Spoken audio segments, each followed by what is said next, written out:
ನೂರು ಅಲ್ಲಗಳಿದ್ರೆ ಅದನ್ನು ಇಲ್ಲವೇ ಇಲ್ಲ ಅಂತ ಹೇಳಲಿಕ್ಕೆ ಸಾಧ್ಯವೇ ಇಲ್ಲ. ಕೊನೆ ಗೆಲ್ಲುವುದು ಸ್ವಭಾವವೇ, ಆದರೆ ಪ್ರಭಾವದ ಕಾರ್ಯ ಜಗತ್ತಿನಲ್ಲಿ ನಡೀತಾ ಇರುತ್ತೆ. ಅದನ್ನೇ ಕೃಷ್ಣ ಇಲ್ಲಿ ಸ್ಪಷ್ಟಪಡಿಸಿದ್ದು.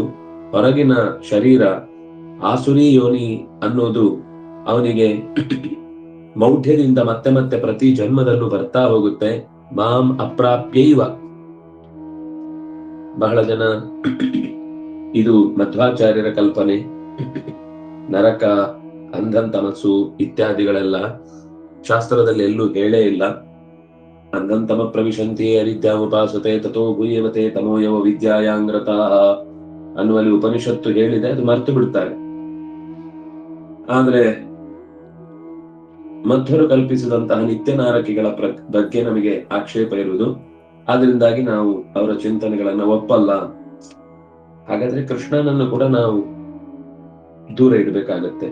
ಯಾಕೆಂದ್ರೆ ಕೃಷ್ಣನ ಮಾತು ಎಷ್ಟು ಸ್ಪಷ್ಟವಾಗಿದೆ ಅಂದ್ರೆ, ಅಪ್ರಾಪ್ಯೈವ ಮಾಂ, ಮುಂದೆಂದೂ ಕೂಡ, ಅದು ಏವಕಾರ ಹೇಳುವುದರ ಹಿನ್ನೆಲೆ ಏನು ಅಂದ್ರೆ, ಅತ್ಯಂತ ಆ ವಸ್ತುವಿನಿಂದ ನನಗೆ ಮುಂದೆ ಸಂಪರ್ಕ ಹುಟ್ಟುವುದಿಲ್ಲ, ಯಾವ ಕಾರಣಕ್ಕೂ ಮತ್ತೆ ನಾನು ಅವನನ್ನ ಹತ್ರ ಸೇರಿಸ್ಕೊಳ್ಳುವುದಿಲ್ಲ. ಮಾಂ ಅಪ್ರಾಪ್ಯೈವ. ನಮಗೆ ಈ ವಿಷಯದಲ್ಲಿ ಬಹಳ ಭಯನೂ ಇರಬೇಕು, ಎಚ್ಚರಿಕೆನೂ ಇರಬೇಕು. ನಾವು ವಿರೋಧ ಮಾಡುವ ಭರದಲ್ಲಿ ಭಗವಂತನನ್ನೇ ಕಳ್ಕೊಂಡು ಬಿಡ್ತೇವೆ, ವಿದ್ಯೆಯನ್ನೇ ದೂರ ಮಾಡಿಕೊಳ್ತೇವೆ, ಅರಿವಿನ ಸೌಖ್ಯವನ್ನೇ ಮರೆಮಾಚಿಕೊಳ್ತೇವೆ ಅಂತಾದಾಗ 2 ಸರ್ತಿ ಮತ್ತೆ ಯೋಚನೆ ಮಾಡ್ಬೇಕು. ನಾವು ಮಾತಾಡ್ತಾ ಇರೋದು ಎಷ್ಟು ಸರಿ, ಎಷ್ಟು ತಪ್ಪು, ಎಷ್ಟು ಯೋಚನೆ ಮಾಡಬೇಕಾದದ್ದು ಅಂತ. ಆದ್ರೆ ಅವ್ರಿಗೆ ಬರಲ್ಲ ಈ ಯೋಚನೆ. ಮಾಂ ಅಪ್ರಾಪ್ಯೈವ ಕೌಂತೆಯ ತಥೋ ಯಾಂತಿ ಅಧಮಾಂ ಗತಿ. ಅಧೋಗತಿ, ಅಂಧನ್ ತಮಸ್ಸು ಅಂದ್ರೆ ಅದೇ ತಿಳಿವಿನಿಂದ ವಂಚಿತರಾದವರು, ಅಯ್ಯೋ ವಂಚಿತನಾದೆ ಅಂತ ಅನ್ನಿಸಿದ್ರೆ ಅವನು ಬಚಾವಾಗ್ತಾನೆ. ಅಂದ್ರೆ ಅವನಿಗೆ ಆ ಯೋಚನೆ ಬಂದದ್ರಿಂದ ಮತ್ತೆ ಸರಿಯಾದ ಹೆಜ್ಜೆಯನ್ನ ಇಡ್ಲಿಕ್ಕೆ ಅವನಿಗೆ ಮತ್ತೆ ಅವಕಾಶ ಸಿಗುತ್ತೆ. ಹೌದು, ನಾನು ಇದನ್ನ ಸ್ವಲ್ಪ ವಿಚಾರ ಮಾಡಿದೆ, ಮಾತಾಡಿಬಿಟ್ಟೆ ಅಂತ ಅವನಿಗೇನೆ ಅನ್ನಿಸಿದ್ರೆ ಸರಿಯಾದ ದಾರಿಯನ್ನ ಮತ್ತೆ ದೇವರು ತೋರಿಸ್ತಾನೆ. ಇಲ್ಲ, ನಾನು ಯೋಚಿಸಿದ್ದೆ ಸರಿ, ಈ ದೇವರದ್ದು ಎಚ್ಚರ ನನಗೆ ಬೇಕಿಲ್ಲ, ಅಥವಾ ಅವನಿಂದ ಲಾಭ ಬೇಕು, ಆದ್ರೆ ಅವನ ಸಿದ್ಧಾಂತಗಳನ್ನು ನಾನು ಒಪ್ಕೊಳ್ಳಿಕ್ ತಯಾರಿಲ್ಲ. ಅವನ ಸಿದ್ಧಾಂತವೂ ಅಲ್ಲ ಅದು ಜಗತ್ತಿನ ಅಸ್ತಿತ್ವ. ಅವನ ಸಿದ್ಧಾಂತ ಅಂತ ಹೇಳುದು ಯಾಕೆ ಅಂದ್ರೆ ಎಷ್ಟೋ ಸಲ ಅದು ಅವನ ನಿಯಮನದಲ್ಲಿದೆ ಎನ್ನುವ ಕಾರಣಕ್ಕೆ ಹೊರತು ಅವನು ಯಾವ ಸಿದ್ಧಾಂತವನ್ನು ಸೃಷ್ಟಿ ಮಾಡಿಲ್ಲ. ಇರುವುದನ್ನೇ ಎಚ್ಚರಿಸಿ ತೋರಿಸ್ತಾ ಹೋಗ್ತಾ ಇರ್ತಾನೆ. ಅದನ್ನು ಕೂಡ ನಾನು ಒಪ್ಕೊಳ್ಳುವುದಿಲ್ಲ ಅಂತ ಬಂದಾಗ ಮತ್ತೊಮ್ಮೆ ಒಪ್ಪಿಕೊಳ್ಳಿಕ್ಕೆ ಆಗುವ ಅನುಕೂಲಕರವಾದ ಶರೀರವೇ ಆತನಿಗೆ ಸಿಗದೇ ಹೋಗುತ್ತೆ. ಹಾಗಾಗಿ ತ್ರಿವಿಧಂ ನರಕಸ್ಯೇದಂ ದ್ವಾರಂ ನಾಶನಮಾತ್ಮನಃ ಕಾಮ ಕ್ರೋಧ ತಥಾ ಲೋಭ ತಸ್ಮಾದೇತತ್ರಯಂ ತ್ಯಜೇತ್. ಕೃಷ್ಣ ನರಕಕ್ಕೆ ದಾರಿ 3.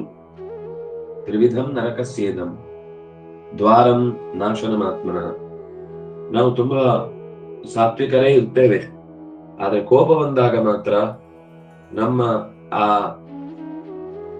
ಅಸಹಕಾರ ಅಥವಾ ಅವ್ಯವಸ್ಥೆ ಅಂತ ಅನ್ನೋದು ನಮ್ಮ ಅತ್ಯಂತ ದುರ್ದಶೆಯನ್ನ ಎತ್ತಿ ಹಾಕುತ್ತೆ.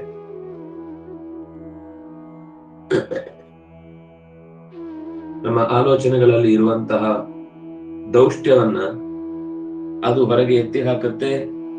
ಆದ್ರೆ ಅದನ್ನು ತಿದ್ದಿಕೊಳ್ಳಿಕ್ ಸಮಯವೇ ಕೊಡದೆ ಹೋಗುತ್ತೆ. ಆದ್ರಿಂದಾಗಿ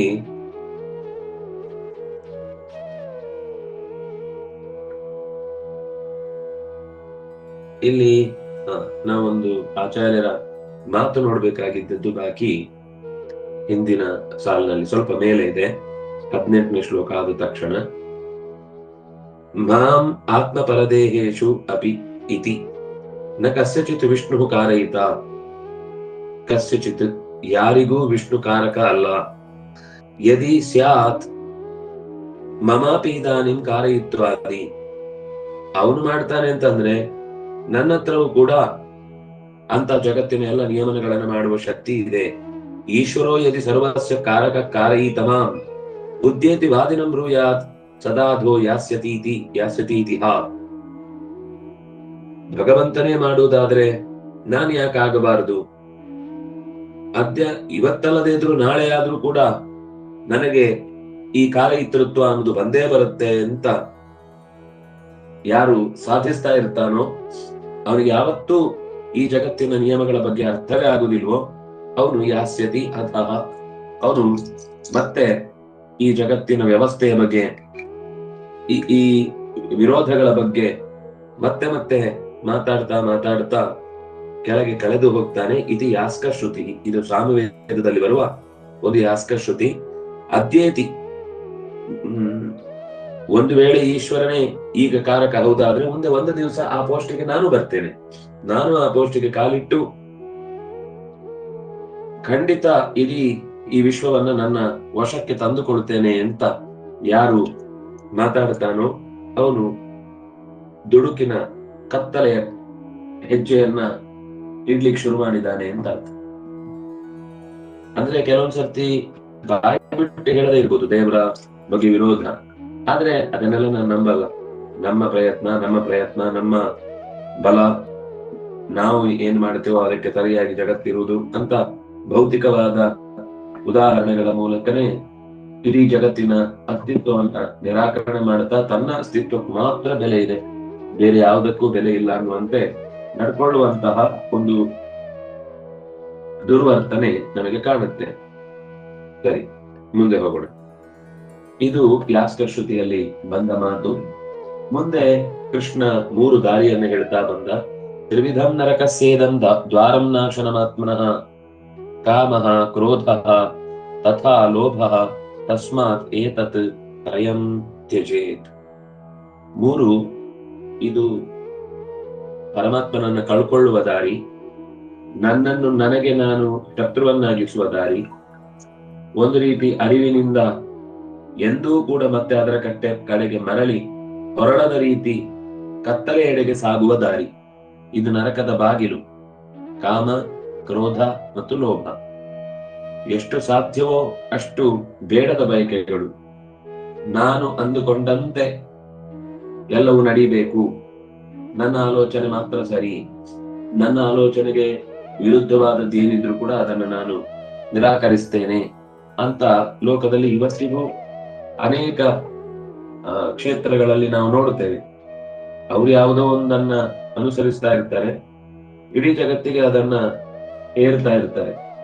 ಆ ಚಿಂತನೆ ಇರ್ಬೋದು, ಆ ವಸ್ತು ಇರ್ಬೋದು, ಅಥವಾ ಅಧಿಕಾರದ ಬಲ ಇರ್ಬೋದು, ಎಲ್ಲವೂ ಒಂದಲ್ಲ ಒಂದು ರೀತಿಯಿಂದ ನಾನು ಅಂದುಕೊಂಡಂತೆ ಈ ಜಗತ್ತಿರಬೇಕು ಅಂತ ಹಠ ಸಾಧಿಸ್ತಾರೆ. ಅದು ಮಾಡ್ಲಿಲ್ಲ ಅಂದಾಗ ಕೋಪ ಬರುತ್ತೆ. ಕೋಪದಿಂದ ಇನ್ನಷ್ಟು ಅವರು ಸತ್ಯವನ್ನ ತಿಳ್ಕೊಳ್ಳೋ ವಿಷಯದಿಂದ ಹೆಜ್ಜೆ ತಪ್ತಾ ಹೋಗ್ತಾರೆ. ಕೊನೆಗೆ ಯಾವುದೇ ನೈಜವಾದ ಸತ್ಯವನ್ನ ಅವರು ಒಪ್ಪಿಕೊಳ್ಳಿಕ್ಕೆ ಸಿದ್ಧರಾಗುವುದಿಲ್ಲ.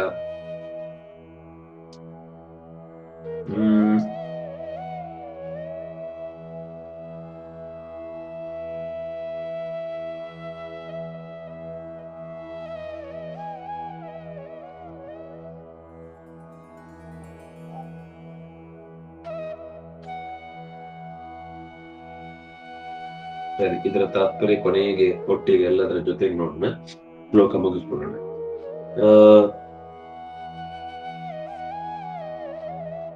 ಏತೈರ್ವಿಮುಕ್ತ ಕೌಂತೆಯ, ಏತೈರ್ವಿಮುಕ್ತ, ಈ ನರಕದ 3 ಬಾಗಿಲಿನಿಂದ ಪಾರಾದಂತಹ ವ್ಯಕ್ತಿ ಖಂಡಿತವಾಗಿಯೂ ಲೋಕಕ್ಕೂ ಒಳಿತನ ಮಾಡ್ತಾನೆ, ತನಗೂ ಕೂಡ ಒಳಿತನ ಮಾಡ್ಕೊಳ್ತಾನೆ. ತನಗೆ ಒಳಿತು ಮಾಡ್ಕೊಳ್ಬೇಕು ಅಂತ ಅವನು ಯಾವತ್ತೂ ಪ್ರಯತ್ನಿಸುವುದಿಲ್ಲ. ಆದ್ರೆ ಲೋಕಕ್ಕೆ ಅವನು ಮಾಡುವ ಒಳಿತಿನ ಕಾರ್ಯವೇ ಆತನ ವ್ಯಕ್ತಿಗತವಾದ ಒಳಿತಿಗೂ ಅದು ಕಾರಣವಾಗುತ್ತೆ. ಎಂತ ಸ್ಟ್ರಕ್ಚರ್ ಅಂದ್ರೆ ಭಗವಂತನ ಈ ಆಳ್ವಿಕೆಯ ವ್ಯವಸ್ಥೆಯಲ್ಲಿ ಯಾವುದನ್ನು ಆತ್ಮಕೇಂದ್ರಿತವಾಗಿಯೂ ಮಾಡಿದ್ರು ಅದು ಹಿಂಸೆ. ಆದ್ರೆ ಮಾಡುವ ಕೆಲಸವನ್ನೇ ಶಾಸ್ತ್ರೀಯ ಹಿನ್ನೆಲೆಯಲ್ಲಿ ಎಲ್ಲರಿಗೂ ಒಳ್ಳೇದಾಗ್ಲಿ ಅಂತ ಚಿಂತಿಸಿದ್ರೆ ಅವನಿಗೂ ಅದರಿಂದ ಒಳ್ಳೇದಾಗಿಯೇ ಆಗುತ್ತೆ. ಹೀಗೊಂದು ವ್ಯವಸ್ಥೆಯನ್ನ ಹೇಳಿ, ಏತೈಹಿ ವಿಮುಕ್ತಃ ಕೌಂತೆಯ ತಮೋದ್ವಾರೈಹಿ ತ್ರಿಭಿರ್ನರಃ, ಈ ತ್ರಿಭಿಹಿ ದ್ವಾರೈಹಿ, ಈ 3 ದ್ವಾರಗಳಿಂದ ಯಾರು ಹೊರಗೆ ಬರ್ತಾನೋ, ಯಾರು ತಪ್ಪಿಸಿಕೊಳ್ತಾನೋ, ಯಾರು ಅವ್ಯವಸ್ಥೆಯಿಂದ ಪಾರು ಮಾಡಿಕೊಳ್ತಾನೋ ತನ್ನ ಬದುಕನ್ನ, ಅಂತವನಿಗೆ ಎಲ್ಲಾ ತರದ ಅವ್ಯವಸ್ಥೆಗಳು ಕೂಡ, ಅನರ್ಥಗಳು ಕೂಡ ನಷ್ಟವಾಗುತ್ತೆ. ಅವನು ಉತ್ತಮ ತಥೋ ಯಾತಿ ಪರಾಂ ಗತಿ, ಉತ್ತಮವಾದ ಗತಿಯನ್ನು ಹೊಂದುತ್ತಾನೆ. ಶ್ರೇಯ ಆಚರತಿ, ಅವನು ಲೋಕಕ್ಕೂ ಆತ್ಮಕ್ಕೂ ಕ್ಷೇಮವನ್ನ ಆಚರಿಸಿಕೊಳ್ಳುತ್ತಾನೆ. ಅಂದ್ರೆ ಅದು ಲೋಕಕ್ಷೇಮವೇ ಆತ್ಮಕ್ಷೇಮ. ಲೋಕವನ್ನು ವಿರೋಧಿಸಿ ನನ್ಗೆ ವ್ಯಕ್ತಿಗತವಾಗಿ ಸೌಖ್ಯ ತಂದುಕೊಳ್ತೇನೆ ಅಂತ ಅನ್ನುವುದೇ ಒಂದು ಮಹಾ ಅಪರಾಧ ಅಥವಾ ಮೋಸ. ಯಾಕಂದ್ರೆ ಎಲ್ಲರಿಂದ ಸೇರಿಕೊಂಡೇ ಈ ಜಗತ್ತಿರುವುದು, ಎಲ್ಲರಿಗೆ ಎಲ್ಲರಾಗಿಯೇ. ಅದಕ್ಕೆ ಅಪರಸ್ಪರ ಸಂಭೂತಂ ಕಿಮನ್ಯತ್ ಕಾಮ ಹೇತುಕಂ ಅಂತ ಹಿಂದೆ ರಾಕ್ಷಸನ ಸ್ವಭಾವವನ್ನು ಹೇಳಿದ್ದು. ಯಾರಿಗಿದ್ದಾರೆ, ಯಾರಿಗೆ ಉಪಕಾರ ಮಾಡ್ತಾರೆ, ನಿನ್ಗೆ ನೇರವಾಗಿ ಎದುರುಗಡೆ ಹೇಳಿ ಉಪಕಾರ ಮಾಡದೇ ಇರಬಹುದು. ಆದ್ರೆ ಎಷ್ಟೋ ಜನ ನಮಗೆ ತಿಳಿಯದೇನೆ ನಮ್ಮ ಪರವಾಗಿ ಚಿಂತನೆ ಮಾಡ್ತಿರ್ತಾರೆ. ಅದವರು ಹೊಟ್ಟೆ ಪಾಡಿರ್ಬೋದು. ನೀವು ಲಾಜಿಕ್ ಮಾಡಿದ್ರೆ ನಾವು ಮಾಡ್ತಾ ಇರೋದು ಕೂಡ ಈಗ ಯಾವುದೇ ಕಾರ್ಯವನ್ನ ಇನ್ನೊಬ್ರಿಗಾಗಿ ಅಲ್ಲ, ನಮ್ಗಾಗಿನೇ. ಅದರಿಂದ ಇನ್ನೊಂದಿಷ್ಟು ಜನಕ್ಕೆ ಉಪಯೋಗ ಆಗುತ್ತೆ. ತಿಳಿದು ಮಾಡಿದ್ರೆ ಅವ್ರಿಗೆ ಪುಣ್ಯ, ತಿಳಿಯದೆ ಮಾಡಿದ್ರೆ ಹೊಟ್ಟೆ ಪಾಡು ಅಂತ ಅಷ್ಟೇ ಆಗುತ್ತೆ. ಅಂದ್ರೆ ಉಳಿದವರಿಗೆ ಅವರವರ ಸೌಖ್ಯ ನಿರ್ವಹಿಸ್ಲಿಕ್ಕೆ ಬೇಕಿರುವ ವ್ಯವಸ್ಥೆ ಆಗತ್ತೆ. ಯಾರು ಈ ರೀತಿ, ಅದಕ್ಕೋಸ್ಕರ ಹೇಳಿದ್ರು ಕನಿಷ್ಠ ಪಕ್ಷ ನೀನು ಬೇರೆಯವರಿಗೆ ಉಪಕಾರ ಮಾಡ್ತೇನೆ ಅಂತ ಮಾಡದಿದ್ರು ನಿನ್ ಕೆಲಸ ನೀನು ಪ್ರಾಮಾಣಿಕವಾಗಿ ಶ್ರದ್ಧೆಯಿಂದ ಮಾಡ್ತಾ ಇದ್ದಿ ಅಂತ ಆದ್ರೆ, ನಿನಗೆ ಸಿಗುವ ಅನ್ನದ ತುತ್ತಿನ ಋಣಕ್ಕಾದರೂ ನೀನು ಚೆನ್ನಾಗಿ ಮಾಡ್ತಾ ಇದ್ದಿ ಅಂದ್ರೆ, ಲೋಕ ವ್ಯವಸ್ಥೆ ಅನ್ನೋದು, ಜಗತ್ತಿನ ಪ್ರಯಾಣ ಅನ್ನೋದು ಬಾಧೆ ಇಲ್ಲದೆ ನಡೆಯುವುದು ಸುಲಭವಾಗುತ್ತೆ. ಯಶಾಸ್ತ್ರ ವಿಧಿ ಮುತ್ಸೃಜ್ಯ ವರ್ತತೆ ಕಾಮಕಾರತ ನ ಸ ಸಿದ್ಧಿಮವಾಪ್ನೋತಿ ನ ಸುಖಂ ನ ಪರಾಂಗತಿಂ. ಶಾಸ್ತ್ರದ ಇಷ್ಟ ಬಂದಂತೆ ನಡೆದುಕೊಳ್ಳುತ್ತಾನೋ, ಸಿದ್ಧಿಯನ್ನ ಅವನು ಪಡಿಬೇಕು ಅಂತ ಏನೇ ಪ್ರಯತ್ನಿಸಿದ್ರು ಕೂಡ ನ ಸ ಸಿದ್ಧಿಮವಾಪ್ನೋತಿ, ಯಾವುದೇ ಸಿದ್ಧಿಯನ್ನ, ಅದು ಅರಿವಿನ ಸಿದ್ಧಿ ಇರಬಹುದು ಅಥವಾ ಜೀವನದ ಸೌಖ್ಯ, ತನ್ನ ಸುತ್ತಲಿರೋರ ಜೊತೆಗೆ ಸಂತೋಷವಾಗಿ ಬಾಳುವಂತಹ ಲೌಕಿಕ ಸೌಖ್ಯದ ಸಿದ್ಧಿಯನ್ನು ಕೂಡ ಆತ ಹೊಂದುವುದಿಲ್ಲ. ನ ಸುಖಂ ನ ಪರಾಂಗತಿ, ಮೇಲಿನ ಸುಖವೂ ಸಿಗುವುದಿಲ್ಲ, ಇಲ್ಲಿಯ ಸುಖವೂ ಒದಗುವುದಿಲ್ಲ. ಸುಖ ಇಲ್ಲ, ನ ಸುಖಂ ನ ಪರಾಂಗತಿ, ಲೌಕಿಕ ಸೌಖ್ಯವನ್ನೆಲ್ಲ ಕಳ್ಕೊಳ್ತಾನೆ. ಅಷ್ಟೇ ಅಲ್ಲ, ಶಾಸ್ತ್ರದ ಕಟ್ಟಳೆಗಳಿಗೆ ಅರ್ಥ ಇಲ್ಲ ಅಂತ ಹೇಳಿ ಅದನ್ನು ನಿರಾಕರಿಸಿದ ಕಾರಣಕ್ಕಾಗಿ ಉತ್ತಮ ಗತಿಯನ್ನು ಕೂಡ ಆತ ಹೊಂದುವುದಿಲ್ಲ. ತಸ್ಮಾತ್ ಶಾಸ್ತ್ರಂ ಪ್ರಮಾಣಂತೆ ಕಾರ್ಯ ವ್ಯವಸ್ಥಿತವು ಜ್ಞಾತ್ವಾ ಶಾಸ್ತ್ರ ವಿಧಾನೋಕ್ತಂ ಕರ್ಮ ಕರ್ತುಮಿಹಾರ್ಹಸಿ. ಯಾವುದು ಬೇಕು ಯಾವುದು ಬೇಡ ಅಂತ ತೀರ್ಮಾನ ಮಾಡ್ಲಿಕ್ಕೆ ನಾವು ದೊಡ್ಡವರಲ್ಲ. ಅದಕ್ಕೆ ನಿನಗೆ ಶಾಸ್ತ್ರದ ಪ್ರಮಾಣವನ್ನು ನಾನು ಎದುರಿಗೆ ಇಟ್ಟಿದ್ದೇನೆ. ತೇ ಶಾಸ್ತ್ರಂ ಪ್ರಮಾಣಂ, ನಿನಗೆ ಶಾಸ್ತ್ರವೇ ಪ್ರಮಾಣ. ಯಾವುದಕ್ಕೆ? ಕಾರ್ಯ ಅಕಾರ್ಯ ವ್ಯವಸ್ಥಿತವು, ಇದು ಮಾಡಬೇಕು ಇದು ಮಾಡಬಾರದು. ಕಣ್ಣಿಗೆ ಕಾಣುವ ವಿಷಯದಲ್ಲಿ ಶಾಸ್ತ್ರದಲ್ಲಿ ಏನಾದ್ರೂ ದೋಷ ಇದ್ರೆ ಅದನ್ನು ಖಂಡಿತ ನಿರಾಕರಿಸಬಹುದು. ಬೆಂಕಿ ತಣ್ಣಗಿದೆ ಅಂತ ಯಾವ್ದಾದ್ರು ಶಾಸ್ತ್ರ ಹೇಳ್ತಾ ಇದೆ ಅಂದ್ರೆ ಅದಕ್ಕೆ ಇದು ಉದಾಹರಣೆ. ಅದಕ್ಕೆ ವಿರುದ್ಧವಾದ ಅನುಭವ ನಮ್ಮಲ್ಲಿ ಇದೆ ಅಂತಂದಾಗ ಆಗ ನಮ್ಮ ಅನುಭವ ಅನ್ನೋದು ದೊಡ್ಡದಾಗುತ್ತೆ. ಆದ್ರೆ ಯಾವ ವಿಷಯದಲ್ಲಿ ನಮ್ಮ ಅನುಭವ ಅತ್ಯಂತ ಚಿಕ್ಕದಿದೆಯೋ, ಅದರ ಹಿನ್ನೆಲೆ ನಮಗೆ ಏನು ಅರ್ಥ ಆಗುದಿಲ್ಲೋ ಅಂತ ಸಂದರ್ಭದಲ್ಲಿ ಅವ್ರು ಮಾಡಬಾರದು ಅಂತ ಹೇಳಿದ್ದು ಇದ್ರೆ, ಈಗ ಇವ್ರು ಯಾರೋ ನಿನ್ನೆ ಮೊನ್ನೆ ಹುಟ್ಟಿದವರೆಲ್ಲ ಮಾಡಿದ ನಿಯಮಗಳನ್ನೇ ಯಾವತ್ತು ಶಾಸ್ತ್ರ ಅಂತ ಒಪ್ಪಿಕೊಂಡಿಲ್ಲ. ಶಾಸ್ತ್ರ ಅಂದ್ರೆ ಏನು ಅಂತ ತೀರ್ಮಾನ ಮಾಡುವುದೇ ಸ್ವಲ್ಪ ಕಷ್ಟ. ತಕ್ಷಣ ನಮಗೆ ಈ ಮಾತು ಸಿಕ್ಕಿದ ತಕ್ಷಣ ಎಲ್ಲರ ಮೇಲೆ ದಬ್ಬಾಳಿಕೆ ಮಾಡ್ಲಿಕ್ಕೆ, ನಾವು ಹೇಳಿದಂತೆ ಕೇಳಿಸಿಕೊಳ್ಳಿಕ್ಕೆ ಎಲ್ಲರನ್ನ ಮೂಗು ಮುರಿಯುವುದಕ್ಕಾಗುವ ಒಂದು ಸುಲಭ ಅಸ್ತ್ರ ಅಂತ ಭಾವಿಸಿದ್ರೆ, ಆಚಾರ್ಯರು ತತ್ವ ನಿರ್ಣಯದಲ್ಲಿ ಶಾಸ್ತ್ರದ ಸ್ವರೂಪವನ್ನ ನಿರೂಪಣೆ ಮಾಡ್ತಾರೆ. ಶಾಸ್ತ್ರ ಅಂದ್ರೆ ಯಾವುದು? ಎಲ್ಲರೂ ಅವರವರಿಗೆ ಬೇಕಾದ ಸಾರುಗಳನ್ನ ಶಾಸ್ತ್ರ ಅಂತ ಭಾವಿಸಿದ್ರೆ ಹಾಗಾಗುವುದಿಲ್ಲ.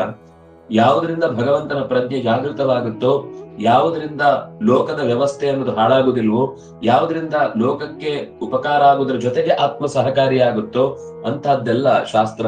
ಶಾಸತಿ ತ್ರಾಯತೆ. ನಮ್ದೇನಾಗಿದೆ ಅಂದ್ರೆ ಬರೀ ಅನ್ನೋದಿಲ್ಲ. ಯಾವುದು ತ್ರಾಯತೆ ಅಲ್ಲವೋ ಅದು ಶಾಸ್ತ್ರ ಆಗುದಿಲ್ಲ. ಯಾವುದು ಶಾಸತಿ ಮತ್ತು ತ್ರಾಯತೆ ನಿಯಮನದಲ್ಲಿ ಇಡುತ್ತೆ, ಕಟ್ಟಳೆಗಳಲ್ಲಿ ಇಡುತ್ತೆ, ಅದು ನಮಗೆ ಬೇಕಾದ ಸೌಲಭ್ಯವನ್ನು ಕೊಡ್ಲಿಕ್ಕೆ ಯಾವತ್ತೂ ಹಿಂದೆ ಮುಂದೆ ನೋಡುವುದಿಲ್ಲ. ನಾವೇನ್ ಸೌಖ್ಯವನ್ನು ಅನುಭವಿಸ್ಬೇಕು ಅದನ್ನು ಅನುಭವಿಸ್ಲಿಕ್ಕೆ ಅದು ಪೂರ್ಣ ಸಹಕಾರ ಕೊಡುತ್ತೆ. ಆದ್ರೆ ನಾವು ಸೌಖ್ಯವನ್ನ ಬಯಸುವ ಅಥವಾ ಪಡೆಯುವ ಭರದಲ್ಲಿ ಸುತ್ತಲಿನ ಅನೇಕ ಅಸ್ತಿತ್ವಗಳೇ ಮೂಲೋತ್ಪಾಟನೆ ಆಗುತ್ತೆ ಎಂದಾಗ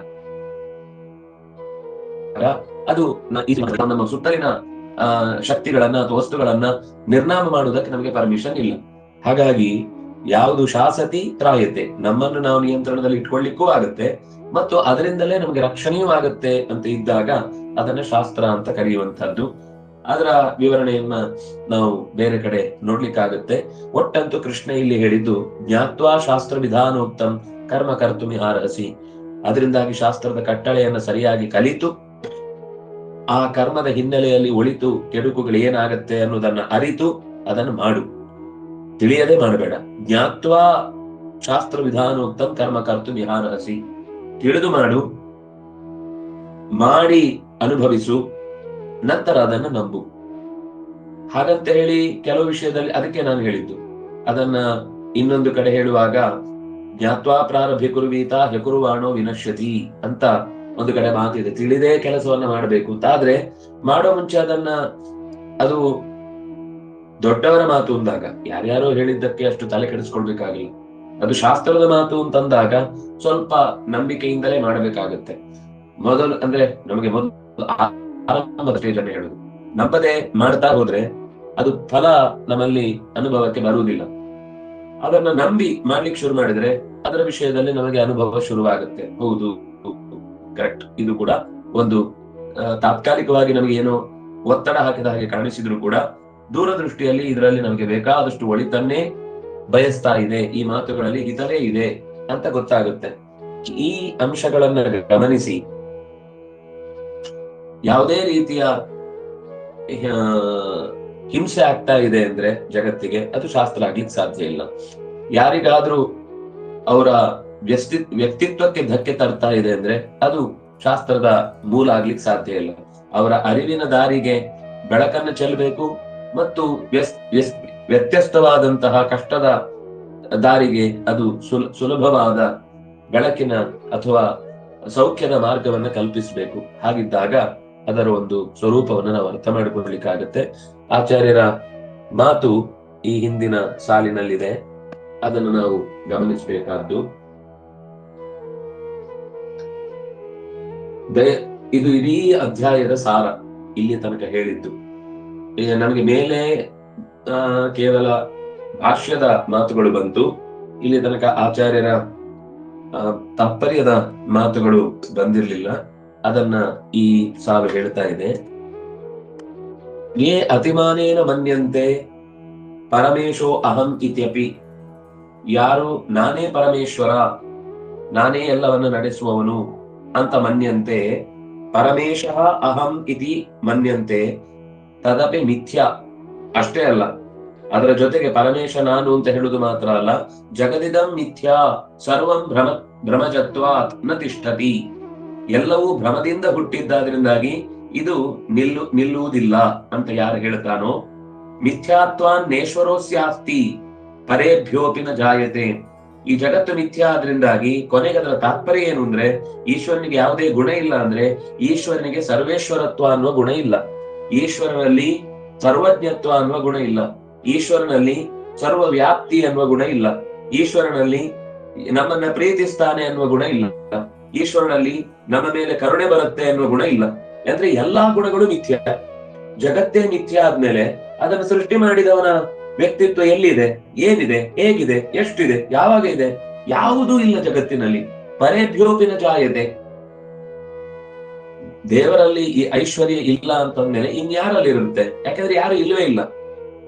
ಮಿಥ್ಯಾತ್ವಾನ್ನೇಶ್ವರೋ ಅಸ್ಯ ಅಸ್ತಿ, ಈ ಜಗತ್ತಿಗೆ ಒಬ್ಬ ಒಡೆಯನೇ ಇಲ್ಲ. ಹೇಳುವಾಗ ಹೇಳ್ತಾರೆ ದೇವರು ಅಂತ, ಆದ್ರೆ ಅವನಿಗೆ ಗುಣ ಇಲ್ಲ ಅಂದ್ರೆ ಅವನು ಒಡೆತನ ಇಲ್ಲ ಅಂತ ಅರ್ಥ. ಒಡೆತನ ಇಲ್ಲ ಅಂದ್ರೆ ಈ ಜಗತ್ತನ್ನ ನೋಡಿಕೊಳ್ಳುವವ, ನಮ್ಮನ್ನ ಪ್ರೀತಿಸುವವ, ನಮ್ಮನ್ನು ಹುಟ್ಟಿಸಿದವ, ನಮ್ಗೆ ಇಷ್ಟೆಲ್ಲ ಅನುಭವ ಬರ್ತಾ ಇದೆ, ಇದು ಎಲ್ಲವೂ ಕೂಡ ವ್ಯಾವಹಾರಿಕ ಸತ್ಯ. ವ್ಯವಹಾರ ಅಂದ್ರೆ ಕಾಣೋದು ಮಾತ್ರ, ನಿಜವಾಗಿ ಅವನಿಗೆ ಅವನ ಬಗ್ಗೆ ಇಷ್ಟ ಇಲ್ಲ, ಆದ್ರೆ ಇಷ್ಟ ಇದ್ದವನಂತೆ ತೋರಿಸ್ತಾ ಇದ್ದಾನೆ ಅಂತ ಯಾರಾದ್ರೂ ವ್ಯವಹಾರವನ್ನು ಹೇಳಿದ್ರೆ ನಮಗೆ ಆ ಪ್ರೀತಿ ಇಷ್ಟ ಆಗುತ್ತಾ? ಅಥವಾ ಆ ಗೌರವ ನಮ್ಮಲ್ಲಿ ಹುಟ್ಟತ್ತಾ?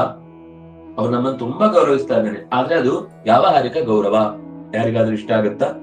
ಯಾರಾದ್ರೂ ಇಲ್ಲಿ ತನಕ ಅಂತಹ ಗೌರವನ ಕಂಡದ್ದನ್ನ, ನಾವು ಮೆಚ್ಚಿದ್ದನ್ನ ನೋಡ್ತೇವಾ? ಆದ್ರಿಂದಾಗಿ ಸ್ವಸ್ಮಿನ್ನಪಿ ತಥಾ ಅನ್ಯಸ್ಮಿನ್ ನಿಯಂತ ಅಸ್ಯ ಇತೀರಿತೆ,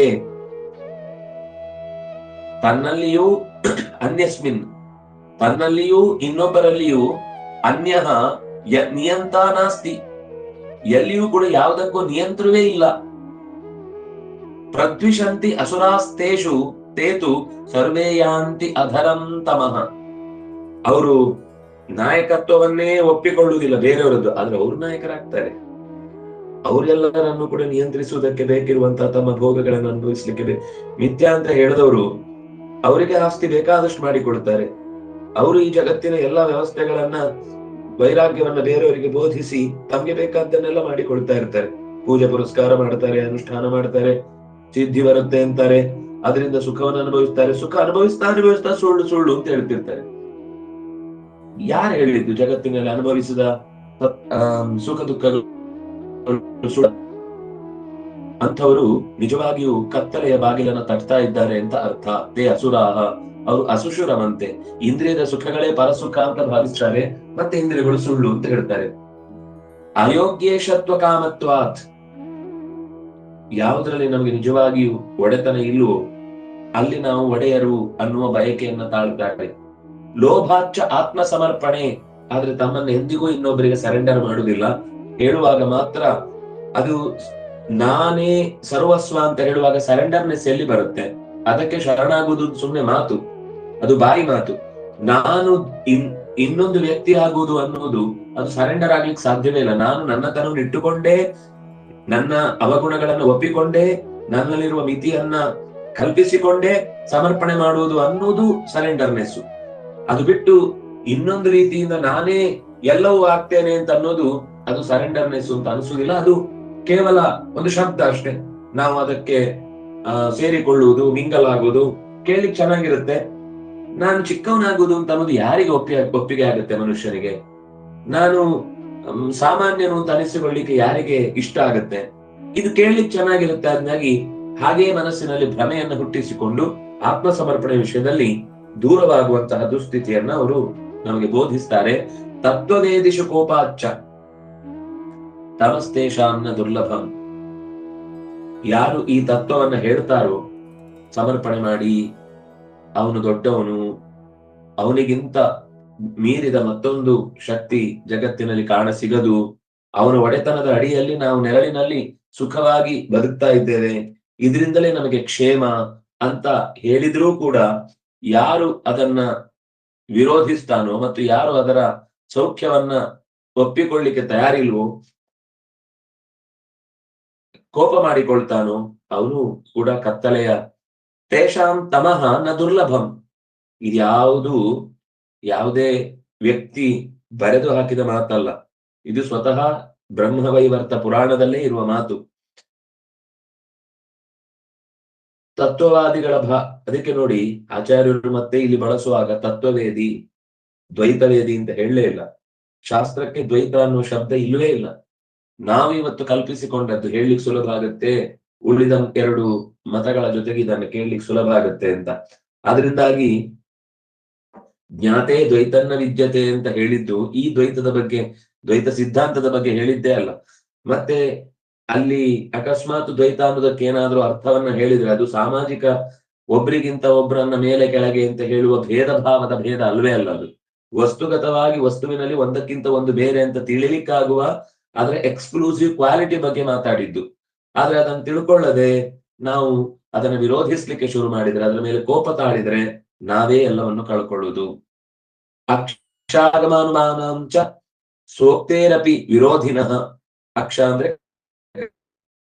ಆಗಮ ಅಂತಂದ್ರೆ ವೇದಗಳು, ಅನುಮ ಅಂತಂದ್ರೆ ಯುಕ್ತಿಗಳು. ಈ ಮೂರರಿಂದ ಸೋಕ್ತೇರಪಿ ವಿರೋಧಿನಃ,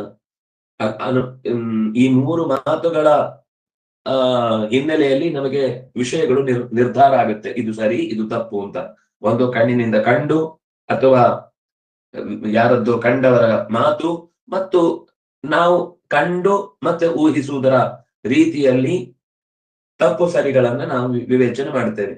ಆದ್ರೆ ಅವರು ಅಂಥ ಮಾತುಗಳನ್ನು ಮತ್ತು ಸೋಕ್ತೇರಪಿ, ಅವರೇ ಒಂದಕ್ಕೊಂದು ವಿರುದ್ಧವಾಗಿ ಮಾತಾಡ್ತಾ ಇರ್ತಾರೆ. ಯಸ್ಮಾತ್ ತಥೋ ಅಸುರಾಜ್ಞೇಯ ಏವ ಅನ್ಯೇಪಿ ತಾದೃಶ. ನೀವು ಅನುಮಾನವನ್ನ ಹೇಳಿದ್ರೆ ಒಪ್ಪಲ್ಲ, ಪ್ರತ್ಯಕ್ಷ ಕಾಣಲ್ಲ, ಆಗಮಗಳಿಗೆ ಬೆಲೆ ಇಲ್ಲ. ನೀವೇ ನಿಮ್ಗೆ ವಿರುದ್ಧವಾಗಿ ಮಾತಾಡ್ತಿದ್ದೀರಲ್ಲ ಅಂದ್ರೆ ಅದನ್ನು ಅವ್ರು ವಿರೋಧಿಸ ನಮ್ಗೆ ವಿರೋಧವೇ ಭೂಷಣ, ದೌರ್ಘಟ್ಯಂ ಭೂಷಣಂ ಪ್ರೋಕ್ತಂ. ನಮಗೆ ನಾವು ಹೇಳಿದ್ದು ನಿಮ್ಗೆ ಅರ್ಥ ಆಗ್ತಾ ಇಲ್ಲ, ನಮಗೂ ಅರ್ಥ ಆಗ್ತಾ ಇಲ್ಲ ಅನ್ನೋದೇ ನಮ್ಮ ಗ್ರಂಥದ ವಿಶೇಷತೆ ಅಂತ ಹೀಗೆಲ್ಲ ಮೇಲುತ್ತರಗಳನ್ನ ಕೊಡ್ತಾ ತಮ್ಮ ತಮ್ಮ ಮಾತಿಗೆ ತಾವೇ ವಿರುದ್ಧವಾಗಿ ನಾನೇ ಮೂಕ ಅಂತ ಬಡ್ಕೊಂಡೇ ವಿಷಯವನ್ನ ಪ್ರತಿಪಾದಿಸ್ತಾ ಹೋಗ್ತಾ ಇರ್ತಾರೆ. ಇಂಥವರಿಗೆ ಅಸುಷು ರಮಂತೆ, ಇಂದ್ರಿಯಗಳ ಸೌಖ್ಯ ಅಥವಾ ಪ್ರಾಣ ಉಳಿಸ್ಕೊಳ್ಳುವುದಷ್ಟೇ ಅವರ ಜೀವನದ ಧ್ಯೇಯ ಅನ್ನುವಂತಹ ರೀತಿಯಲ್ಲಿ ಅವರು ಬದುಕ್ತಾ ಹೋಗ್ತಾರೆ. ಏತು ವಿಷ್ಣು ಪರಂ ಜ್ಞಾತ್ವಾ ಯಜಂತೆ ನಾನ್ಯ ದೇವತಾ ಪ್ರತ್ಯಕ್ಷಾದ್ಯ ವಿಸಂವಾದಿ ಜ್ಞಾನಾದೇವ ವಿಮುಕ್ತಿಗಾ. ಯಾರು ಭಗವಂತನನ್ನು ಪರತತ್ವ ಅಂತ ತಿಳಿದು ಸೇವಿಸುತ್ತಾರೋ, ಆದರೆ ಉಳಿದ ದೇವತೆಗಳನ್ನ ವಿರೋಧಿಸುವುದಿಲ್ಲ ಅಥವಾ ಉಳಿದ ದೇವತೆಗಳನ್ನ ನಿರಾಕರಿಸುವುದಿಲ್ಲ, ಯಾಕಂದ್ರೆ ಅವರಿಗೂ ಕೂಡ ಭಗವಂತನ ಪಾರಮ್ಯದ ಬಗ್ಗೆ ಗೊತ್ತು. ಪ್ರತ್ಯಕ್ಷಾದ್ಯ ಅವಿಸಂವಾದಿ ಜ್ಞಾನಾದೇವ, ಅನೇಕ ರೀತಿಯ ಪ್ರತ್ಯಕ್ಷಗಳು ಕಾಣುತ್ತೆ, ಅಂದ್ರೆ ವಿರೋಧವಾದಂತೆ ಕಾಣುತ್ತೆ. ಆದ್ರೆ ಆ ವಿರೋಧಗಳನ್ನು ಕೂಡ ಶಾಸ್ತ್ರೀಯ ಹಿನ್ನೆಲೆಯಲ್ಲಿ ಪರಿಹರಿಸಿಕೊಂಡು, ಯಾಕಂದ್ರೆ ನಮಗೆ ಈ ಫಲ ಅನ್ನೋದು ತುಂಬಾ ಕನ್ಫ್ಯೂಷನ್ ಉಂಟು ಮಾಡುತ್ತೆ. ಯಾವುದೋ ದೇವತೆಗಳನ್ನ ಆರಾಧನೆ ಮಾಡಿದ್ರೆ ಫಲ ಸಿಗುತ್ತೆ, ನಾವು ಫಲದಿಂದ ಒಬ್ಬ ವ್ಯಕ್ತಿ ದೊಡ್ಡವನು ಚಿಕ್ಕವನು ಅಂತ ಗುರುತಿಸ್ತೇವೆ. ಅಲ್ಲಿ ವಸ್ತುತಃ ಫಲಿಸುವುದು ವ್ಯಕ್ತಿಗಳಿಂದಲ್ಲ, ಅವನದ್ದೇ ಆದ ಕರ್ಮದಿಂದ. ಅವನ ಕರ್ಮದಲ್ಲಿ ಒಳ್ಳೇದಿದ್ದು ಅದನ್ನು ಯಾವುದೋ ಸಾಮಾನ್ಯ ದೇವತಾ ಶಕ್ತಿ ಹತ್ರ ಪ್ರಾರ್ಥಿಸುವಾಗ್ಲೂ ಅದು ಫಲಿಸತ್ತೆ. ಕರ್ಮ ಅನ್ನೋದು ಅನುಭವಿಸ್ಲಿಕ್ಕೆ ಕಷ್ಟದಿದ್ದಾಗ ಅದನ್ನ ಸ್ವತಃ ಸರ್ವೋತ್ತಮನಾದ ನಾರಾಯಣನಲ್ಲಿ ಪ್ರಾರ್ಥಿಸಿದ್ರು ಕೂಡ ಅದು ಲಭ್ಯ ಆಗುದಿಲ್ಲ. ಯಾಕೆಂದ್ರೆ ಕರ್ಮ ಫಲಿಸುವುದು ಹೊರತು ದೇವರು ಯಾವುದನ್ನು ಕೂಡ ಇಲ್ಲದೆ ಇದ್ದದ್ದನ್ನ ಅವನ ಕೈಗೆ ತಂದುಕೊಡ್ಲಿಕ್ಕೆ ಸಾಧ್ಯ ಇಲ್ಲ ಅಂದ್ರೆ ಅವ್ನು ಕೊಡಲ್ಲ. ಅದೇ ದೇವರ ಗುಣ. ಉಳಿದವರು ಪ್ರಯತ್ನ ಪಟ್ಟು ಸೋತು ಅದು ಕೊನೆಗೆ ವರ, ಈಗ ಎಷ್ಟೋ ಸರ್ತಿ ನೀವು ನೋಡ್ತೀರಿ ವರಗಳನ್ನ ಪಡ್ಕೊಂಡು ಬರ್ತಾರೆ ಅವಜ್ಜತ್ವ ಅಂತ, ಕೊನೆಗೆ ಅದನ್ನ ಅವತಾರ ಎತ್ತಿ ನಾರಾಯಣ ಪರಿಹರಿಸಬೇಕಾಗತ್ತೆ. ಅಂದ್ರೆ ಉಳಿದವರು ಜಗತ್ತಿನ ನಿಯಮವನ್ನ ಕೆಲವೊಂದು ಸರ್ತಿ ಅವರ ಪ್ರಾರ್ಥನೆಗೆ ಒಲಿದು ಕೊಟ್ಟು ಬಿಡುತ್ತಾರೆ, ವಿರುದ್ಧ ಆಗುವ ಹಾಗೆ. ಮತ್ತೆ ಅದು ಲೋಕಕ್ಕೆ ಕಂಟಕವಾದಾಗ ಭಗವಂತ ಅದನ್ನು ನಾಶ ಮಾಡುವಂತ ಪ್ರವೃತ್ತಿಯನ್ನು ಮಾಡುತ್ತಾನೆ. ಅಂದ್ರೆ ಉಳಿದ ದೇವತೆಗಳಲ್ಲಿ ಇರುವಂತಹ ಕಾರುಣ್ಯ ಅನ್ನೋದು ಅದು ಮೋಸ ಅಲ್ಲ, ಅಥವಾ ಅವರಿಗೆ ಅದು ದೋಷ ಅಲ್ಲ. ಅದು ದೇವರೇ ಆದೇಶ ಮಾಡಿ ನೀವು ಏನ್ ಬೇಕಾದ್ರೂ ವರ ಕೊಡಿ, ನಾನ್ ಮಾತ್ರ ನನ್ನ ಕರ್ತವ್ಯದ ವ್ಯವಸ್ಥೆಯಲ್ಲಿ ಯಾರಿಗೆ ಕೊಡಬೇಕು ಅವ್ರಿಗೆ ಮಾತ್ರ ಕೊಡ್ತೇನೆ. ಯಾಕಂದ್ರೆ ಅದು ಫೈನಲ್, ಅದು ಮತ್ತೆ ಚೇಂಜ್ ಮಾಡ್ಲಿಕ್ಕೆ ಆಗುದಿಲ್ಲ ಜಡ್ಜ್ಮೆಂಟ್. ನೀವು ಏನಾದ್ರೂ ಕೊಡಿ, ನ್ಯಾಯವಾಗಿ ಕೊಟ್ರೆ ಒಳ್ಳೇದು. ಆದ್ರೆ ಲೋಕದಲ್ಲಿ ಎರಡೂ ತರದ ಜನಗಳಿದ್ದಾರೆ, ಅವರಿಗೂ ಯಾರಾದ್ರೂ ಒಬ್ರು ಕೊಡೋರು ಬೇಕು, ಆದ್ರಿಂದಾಗಿ ನೀವು ಕೊಡ್ತಾ ಹೋಗ್ತೀರಿ, ಕೊಡ್ತಾ ಅವರ ತಾತ್ಕಾಲಿಕ ಲಾಭಗಳನ್ನೆಲ್ಲ ಅನುಭವಿಸ್ತಾರೆ. ಆದ್ರೆ ಅದು ಯಾವಾಗ ಲೋಕಕ್ಕೆ ಕಂಟಕ ಆಗುತ್ತೋ ನಾನು ಅದನ್ನ ಮತ್ತೆ ಇನ್ನು ತೀರ್ಪನ್ನ ಬದಲಾಯಿಸದೆ ಇರುವ ಹಾಗೆ ಅವರನ್ನ ಬೆಳಕಿನ ಲೋಕಕ್ಕೋ ಕತ್ತಲೆ ಲೋಕಕ್ಕೋ ಕಳಿಸುವ ವ್ಯವಸ್ಥೆಯನ್ನ ನಾನು ಮಾಡಿದ್ದೇನೆ. ಅದರಿಂದಾಗಿ ಪ್ರತ್ಯಕ್ಷ, ಆಗಮ, ಅನುಮಾನ ಮೊದಲಾದ ಈ ಪ್ರಮಾಣಗಳ ವಿಸಂವಾದಿಗಳು ಉಂಟಾಗದಂತೆ ವಿಮುಕ್ತಿಯನ್ನ ಪಡೆಯುವುದಕ್ಕೆ ಸಾಧ್ಯವಾಗುತ್ತೆ ಅನ್ನೋದನ್ನ ಹೇಳ್ತಾರೆ. ಮತ್ತೆ ಈ ಶ್ಲೋಕದ ಇನ್ನಷ್ಟು ಇದು ಬ್ರಹ್ಮವೈವರ್ತದಲ್ಲಿ ಬಂದ ಮಾತು. ಮುಂದೆ ಮತ್ತಷ್ಟು ಹಿಂದಿನ ಶ್ಲೋಕಗಳ ವಿವರಣೆಯನ್ನ ಆಚಾರ್ಯರು ತಮ್ಮ ಮಾತಿನ ಮೂಲಕ ನಿರೂಪಿಸ್ತಾರೆ. ನಾಳೆ ಅದರ ಅನುಸಂಧಾನ ಮಾಡೋಣ. ಶ್ರೀ ಹರಿಪ್ರಿಯತಾಂ ಶ್ರೀ ಕೃಷ್ಣಾರ್ಪಣಮಸ್ತು.